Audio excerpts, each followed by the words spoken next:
Thank you, thank you, thank you. Hello, Wisconsin. And Nick, thanks for that introduction. Look, before I get started, I want to set the record straight. Please sit down. I went to a Catholic high school in Delaware, taught by the Norbertine priest from St. Norbert's College. A little team called Green Bay. Now, here's the deal. We were the only high school in Delaware that overwhelmingly rooted for Green Bay. Not a joke, I'll tell you why. Every single Sunday.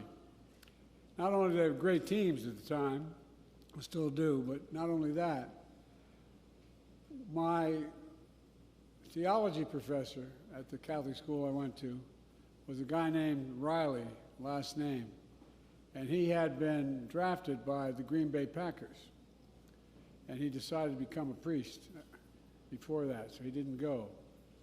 But every single solitary Monday that Green Bay won, we got the last period of the day off.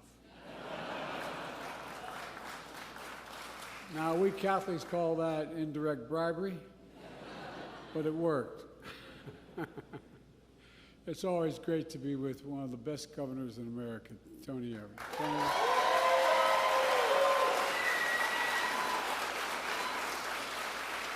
I think of Tony, I mean it. I think of one word, integrity. You're a man of absolute integrity.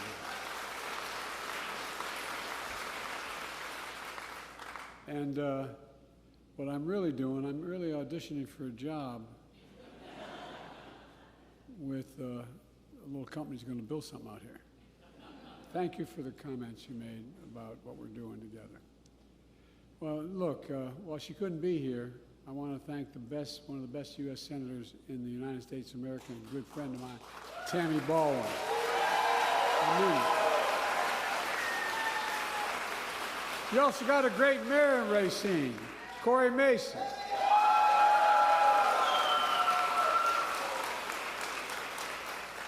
Brad Smith, President of Microsoft, thank you for your partnership, for showing how we get things done and big things done in America. And thank you for your friendship. I really mean it.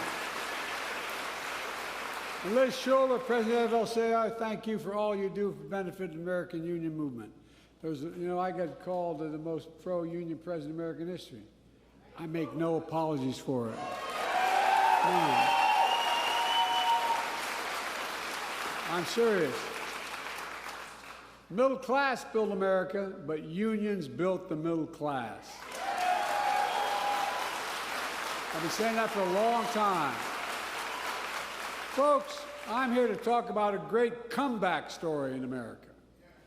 I'm sure you remember, Racine was once a manufacturing boomtown all the way through the 1960s. Power companies invented and manufacturing Windex, portable vacuum cleaners, and so much more, and powered by middle-class jobs. And then came trickle-down economics, cut taxes for the very wealthy and the biggest corporations, beginning in the 60s. We shipped American jobs overseas because labor was cheaper. We slashed public investment in education and innovation. And the result, we hollowed out the middle class. My predecessor and his administration doubled down on that failed trickle-down economics, along with the trial of broken promises. Look, my dad used to have an expression. He said, Joey, John, I mean this sincerely. My dad was a well-read man, never got to go to college, but he was a good man all across the board. And he'd say, Joey, remember, a job's a lot more than a paycheck. It's about your integrity. It's about your dignity. It's about being treated with respect. It's about being able to look your kid in the eye and say, honey, everything's going to be okay. In fact, 6 years ago, when my predecessor came to Racine with the promise of, quote, reclaiming our country's proud manufacturing legacy. Well, we had infrastructure day every week for 4 years, didn't build a damn thing. He and the administration promised a $10 billion investment by Foxconn to build a new manufacturing complex, create 13,000 new jobs. In fact, he came here with your Senator, Ron Johnson, literally holding a golden shovel, promising to build the 8th wonder of the world. Are you kidding me? Look what happened. They dug a hole with those golden shovels, and then they fell into it. Look, they didn't shovel other dirt. They did shovel some dirt. 100 homes were bulldozed. They wasted hundreds of millions of dollars of your state and local tax dollars to promise a project that never happened. Foxconn turned out to be just that, a con. Go figure. In just 4 years under his administration, instead of creating 13,000 jobs in Racine, my predecessor, and 1,000 manufacturing jobs, rather than creating them, 1,000 manufacturing jobs left Racine. 83,500 total jobs left Wisconsin during my predecessor's term. But that's not on my watch. We're determined to turn it around. Thus far, since we've come to office, we've created, and with the governor's overwhelming leadership, we've created over 178,000 jobs in Wisconsin. We're going to create more here in Racine, and big time.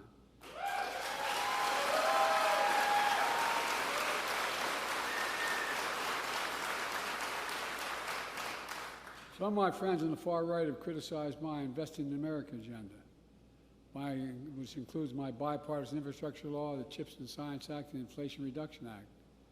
Well, a lot of business leaders support it as a key to economic growth that we're seeing now. Remember here, you're going to have a recession next week, no soft landing. Well, in fact, I've asked business leaders like Brad a simple question. When the United States decides to invest considerable resources in a new industry that we need to build, does that encourage or discourage them engaging? The answer overwhelmingly is it encourages business investment. And that's what we're seeing now with our administration. My Investing in America agenda is fueling historic boom in rebuilding our roads and bridges, developing and deploying clean energy, revitalizing American manufacturing, and so much more. So far, we've created $866 billion in private sector investment nationwide, almost $1 trillion. Historic amounts in such a short time. Now it's literally creating hundreds of thousands of jobs, building new semiconductor factories, electric vehicles and battery factories, and so much more, all here in America. Today, it's another example of the private sector optimism. Microsoft, as the President already pointed out, is investing $3.3 billion to build a new data center here in Racine. That's going to help operate one of the most powerful artificial intelligence systems in the world, and I've gone around the world, literally, not figuratively, meeting with the leading architects of AI. It's going to result in 2,300 union construction jobs just to build a new facility.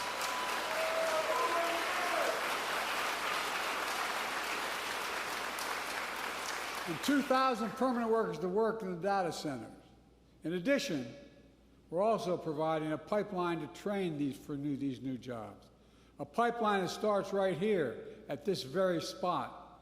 Microsoft is partnering with Gateway Technical Community College right here to train and certify 200 students a year to fill high-demand, good-paying jobs in data and IT at Microsoft's new AI data center here in Racine. But that's not all. In addition, Microsoft is continuing a pipeline going to high schools in nearby Mount Pleasant to train high school students for jobs of the future. As the boss pointed out, it's going to create 100,000 jobs over time. It's all part of Microsoft's broad plan to build an artificial intelligence ecosystem right here in Racine. And it's going to be transformative, not just here, but worldwide. It's not only significant investment in infrastructure in Racine, but for the people of Racine. It means folks are getting trained. Folks are getting trained in new, high-paying, high-skilled jobs that don't require a four-year college degree and don't require you to leave home. You know, where I come from, that really matters. I know what it's like when your parents have to move the family in search of work because there's no jobs. What it does to the family's dignity. My wife, Jill, who teaches full-time at a community college, cares a lot about this as well. Last year, she announced our first 5 workforce hub sites to build a pipeline of workers and industries that create the new hometowns. They're creating new hometowns in Phoenix, Baltimore, Columbus, Ohio, Augusta, Georgia, building everything from semiconductors to electric vehicles. Last month, I announced 4 new hubs to continue to train workers for the jobs of the future, one of which is in Milwaukee, that trains workers to help replace every poisonous lead pipe in America in a decade and funded by the infrastructure law.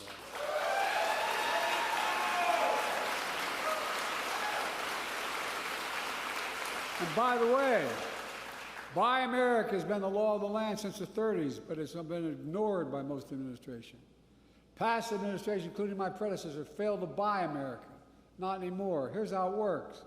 When the Congress sends something to the president to build something, whether it's a road, a highway, a deck of an aircraft carrier, whatever it is, that president, back from the law that was passed in the 30s, is supposed to hire American workers to build it and use American products. Well, on my watch and Tammy's leadership, federal projects like the Bluntnick Bridge here in Wisconsin, it's going to cost $1 billion. But it's all American made, all American products, and all American workers, and it's going to create 10,000 new jobs. 10,000. In addition, the roads and highways and so much more will be made with American products, built by American workers, creating good-paying American jobs. What's happening in Racine is really important for another reason. We'll see more technical community colleges, technical changes needed in the next 10 years than we saw in the last 50. AI is already driving that change in every part of American life, from how we teach and learn to how we solve the biggest challenges, from curing cancer to climate change. America is a global leader in AI, and American companies lead the world in AI innovation and a lot of what we're going to see here in Racine. Because of our initiatives, American workers will power that innovation here in America. But look, to get the full benefit of all these safeguards, we need safeguards. That's why, as the President pointed out, I signed the landmark executive order on which the most significant action any government has taken anywhere in the world has ever taken for AI safety, security, and trust. This order helps make sure workers have a seat at the table in determining how these technologies are developed and used. For real. And we'll support workers in every industry by defending the right to a fair wage to organize as these technologies emerge across the board, and they're going to happen. Folks, during the previous administration, my predecessor made promises which he broke more than kept, left a lot of people behind in communities like Racine. On my watch, we make promises and we keep promises. And we leave no one behind. Since I took office, we've added nearly 4,000 jobs in Racine. As I said earlier, we've added 178,000 in the state of Wisconsin. The unemployment rate has hit a record low in Racine. Racine has seen some of the strongest new business growth in all of Wisconsin. And it's only just beginning.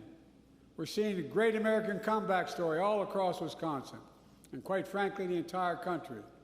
The bottom line is, we're doing what's always worked in this country, giving people a fair shot, leaving nobody behind, and grow the economy from the middle out and the bottom up, not the top down. When that happens, everybody does well. Everybody does well.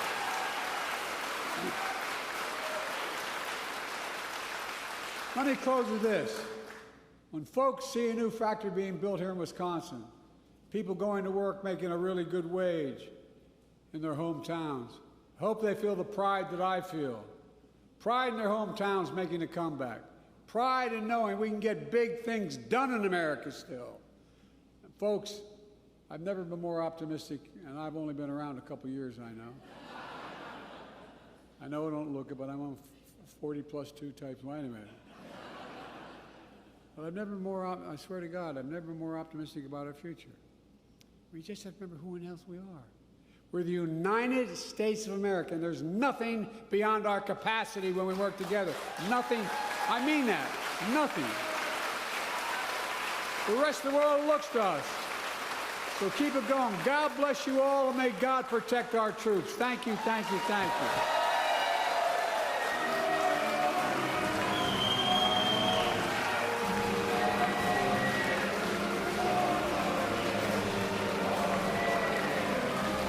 Don't jump.